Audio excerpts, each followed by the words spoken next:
Buenas tardes, chicos. Bueno, hace tiempo que no subo vídeo, pero hoy toca el turno de explicar la primera pregunta de desarrollo del régimen franquista. En este bloque tenemos dos temas de desarrollo. El primero que voy a explicar lo voy a dividir en 4 apartados. En el primer vídeo vamos a ver el apartado A y B y en el segundo vídeo veremos el apartado C y D. Entonces, la primera pregunta de desarrollo de este bloque es ver cómo se produce la evolución política y la organización del Estado franquista. Bueno, pues como sabemos, Franco, que fue el general que comanda desde el principio la guerra civil, en 1938, para legitimar de algún modo e institucionalizar el régimen que quería imponer, va a crear el primer gobierno. Pero hemos de tener en cuenta que en 1936, poco tiempo después de que empezara la guerra civil, en octubre, ya él lo consideran como el generalísimo, tanto a nivel político como a nivel militar, de tal forma que va a ser la mayor autoridad tanto en la política como en el ámbito militar. Volvemos de nuevo a 1938 y el objetivo, como ya hemos dicho, era empezar a crear instituciones que representaran al nuevo régimen franquista. ¿En qué consistió? Bueno, pues en concentrar todos los poderes en la persona del generalísimo, de Franco. De tal forma que estamos hablando ya de la unión de poderes, por lo tanto, estamos hablando de un poder absoluto que a partir de este momento lo vamos a definir como una dictadura autoritaria. ¿Cuáles son esas principales características? Bueno, pues él iba a tener poderes absolutos, iba a unar en su persona el poder ejecutivo, el poder legislativo y el poder judicial. Este régimen iba a tener un carácter totalmente antidemocrático, considerando que la democracia era uno de los factores por lo cual España había llegado a la situación de guerra civil, porque fue la República quien abogó por intentar poner en práctica un sistema democrático. Por otra parte, va a continuar con la represión a los opositores durante la guerra civil y después de esta. Y por último, ¿cuál va a ser el elemento que va a garantizar la legitimidad de este nuevo régimen? Pues la victoria de la guerra civil. No hay otro elemento que legitime el poder de generalísimo, pero el hecho de ganar la guerra civil ya lo legitima como un régimen que es totalmente legal. Bien, entonces sus características se pueden resumir en 4 o 5 elementos. Es un sistema totalitario porque tiene muchas características parecidas a los regímenes que estaban en ese momento, tanto en Italia como en Alemania. De hecho, sirvieron de apoyo al bando sublevado durante la guerra civil y gracias a ese apoyo se pudo ganar la guerra civil por parte del bando sublevado. Se trata de un régimen donde hay un caudillo. ¿Ese caudillo quién es? Pues el caudillo es Franco. En el caso de Alemania sería el Führer y en el caso de Italia sería el Bush. Por lo tanto, es el que guía. ¿Y quién es el que guía? El caudillo, Franco. Hay un centralismo de Estado, por lo tanto Franco no va a permitir en ningún momento ningún tipo de autonomía ni ningún tipo de nacionalismo. Se acaba, por tanto, con el nacionalismo catalán y con el nacionalismo vasco. De tal forma que se acaba con la Generalitat y la pretensión o también la conformación de la comunidad autónoma o de la autonomía del País Vasco, que durante la República ya había conformado su estatuto de autonomía, pero que nunca llegó a producirse. Va a haber censura de los medios de comunicación, porque claro, la comunicación es uno de los elementos más importantes para un régimen. Si hay elementos de la comunicación que van en contra de ese régimen, va a crear una oposición más fuerte. Por lo tanto, se elimina todo elemento de comunicación que vaya en contra de los ideales del franquismo. Por tanto, toda la prensa contraria al régimen queda totalmente perseguida y prohibida. ¿Qué va a ser característico de la propaganda del régimen? Los nodos, ¿no? Que el nodo español que daba información, siempre una información positiva, tanto en el interior como en el exterior de España. Y en cuanto al ideal, queda recogido en el partido o en los ideales políticos de Falange Española y Junts. Es decir, será católico, antiliberal, antidemocrático y anticomunista. Pero cuidado, porque cuando sea necesario coger algún elemento característico de cada uno de estos sistemas, se van a coger, pero nunca se va a publicar que son elementos característicos o del liberalismo o de la democracia, incluso del comunismo. Porque si estamos hablando de un Estado centralizador, de un Estado que organiza todo el territorio, al final el comunismo se parece en algo.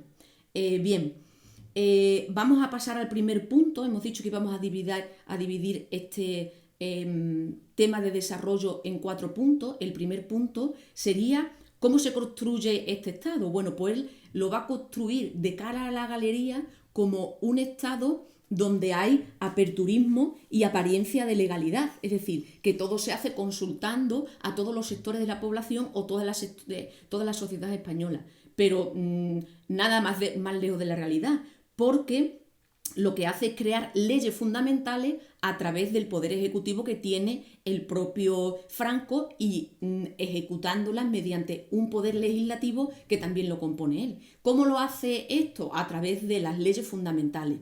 Para ello, ¿qué crea? Crea unas cortes, pero donde solo hay representación del ideal que respalda el régimen, es decir, de un único partido. No hay pluripartidismo, hay un único partido que representa los ideales del régimen. Por lo tanto, estas cortes son un organismo de apoyo al poder ejecutivo del gobierno, ¿de acuerdo? Es lo que se conoce como una democracia orgánica. A lo largo de todo el régimen franquista van a ir apareciendo leyes fundamentales. Como no hay representación de partidos, ¿vale? Solo hay un ideal, es algo contradictorio dentro de una democracia como se vendía. Lo ideal en el sistema de corte y en el sistema parlamentario es el partido político, porque a partir del partido político se pueden celebrar unas elecciones por la cual cada ciudadano elige un partido político en torno o en relación al ideal que tiene. Y ese ideal está representado dentro del partido político y el partido político se refleja como diputado en las Cortes. En este caso no existía el partido político visto de esta forma. De tal manera, ¿qué es lo más importante para el régimen franquista o en qué se resume? En la familia, en el municipio y en el sindicato vertical. Es decir, que el sindicato vertical es la unión y el diálogo entre la masa obrera, los trabajadores y el empresario. No hay sindicatos empresariales y sindicatos, organizaciones empresariales y sindicatos de trabajadores. No, hay un único sindicato vertical donde se establecen las relaciones entre uno y otro. La familia y, por otro lado, el municipio. En cuanto a las leyes fundamentales, que sería el segundo apartado, a lo largo del franquismo hubo 7 leyes fundamentales. No quiere decir que hubiera solo estas leyes a nivel estatal, sino que fueron leyes fundamentales, fueron las que vertebraban la organización y el funcionamiento del régimen y del Estado. La primera fue la ley fundamental del Foro de los Trabajadores. ¿En qué consiste?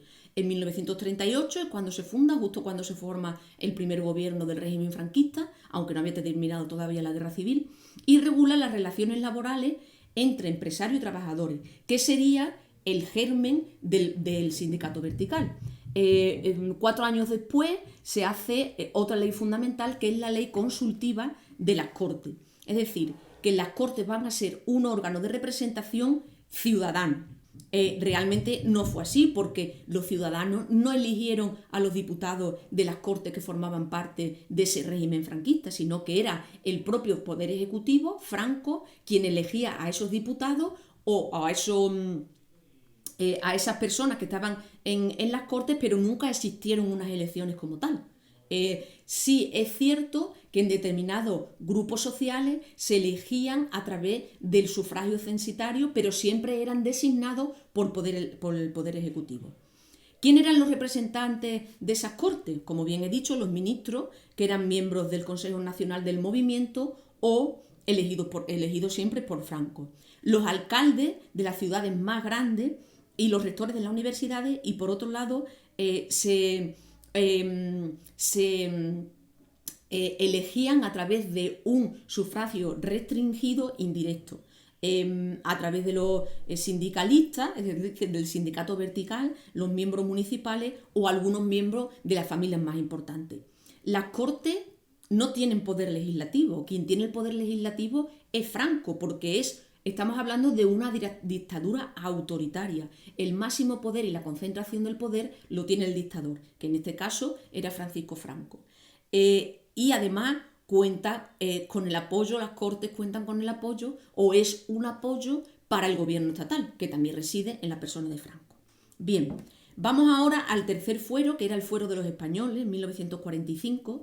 Esta fecha hay que tenerla muy en cuenta en el sistema franquista, porque a partir de 1945 se ha producido el final de la Segunda Guerra Mundial, en la cual los vencedores han sido los aliados. Por lo tanto, España se tiene que prestar o presentar al resto de Europa como un sistema aperturista, y eso es lo que pretendía Franco. De tal forma que lo que se pretende dar es una serie, el fuero de los españoles lo que pretendía dar una serie de derechos y deberes a los españoles que se introdujeran como en una pseudodemocracia y en una pseudoconstitución que realmente no existía. La cuarta ley fundamental es la ley de referéndum, por la cual el jefe de Estado podía someter a toda la sociedad española a un referéndum. Y además el poder ejecutivo o el jefe de Estado, que en este caso también era Franco, decidía cuál era la respuesta a ese referéndum. Podía tramitar a referéndum cualquier cuestión que le pareciera interesante al caudillo. Llegamos a la quinta, que sería la ley de sucesión de Estado, en 1947. Y lo que se plantea aquí, que una vez que muere el caudillo, el que le suceda será un miembro de la monarquía. No se elige a Juan II, que era el abuelo del actual rey y padre de Juan Carlos I, y se ve obligado a exiliarse a Portugal.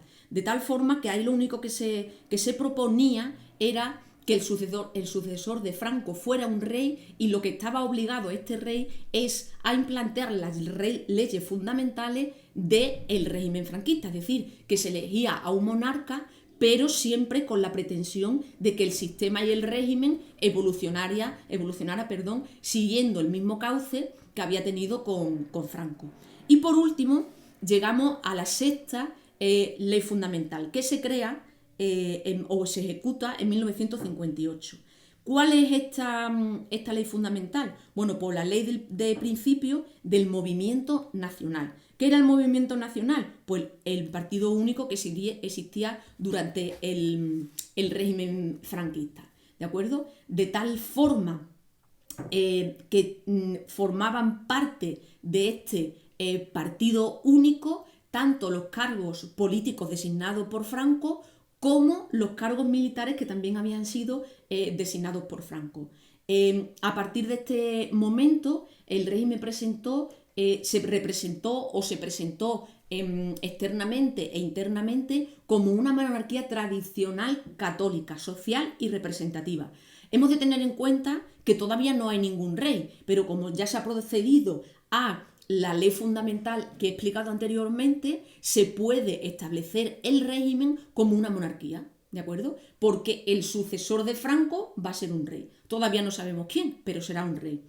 En el plano territorial, cada provincia va a tener un gobernador civil, pero a la vez va a tener un gobernador militar, y los dos van a tener el mismo poder dentro de la provincia. Volvemos de nuevo a la situación que contemplábamos a principio de siglo, de tal forma que nos remontamos ahora al reinado de Alfonso XIII. Bueno, con esto terminaríamos esta primera parte de la pregunta de desarrollo. A continuación os explico la siguiente.